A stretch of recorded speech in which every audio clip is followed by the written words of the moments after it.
বার্তা এক নজর।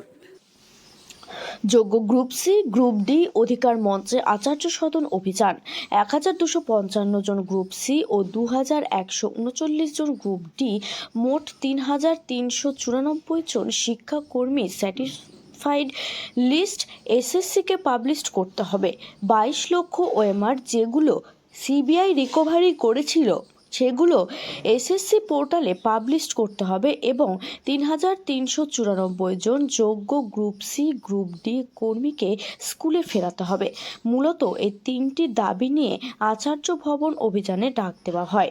সেই মতোই এদিন সকাল থেকে সল্টলেক করুণাময়ী মেট্রো স্টেশনের নিচে প্রথমে জমায়েত, পরবর্তীকালে সেখান থেকে মিছিল করে স্কুল সার্ভিস কমিশন দপ্তর অর্থাৎ আচার্য সদনে রওনা দেবে আন্দোলনকারীরা। দাবিগুলো না মানা হলে আচার্য সদনের সামনে লাগাতার অবস্থান বিক্ষোভ করবে বলে হুঁশিয়ারি দেয় তারা।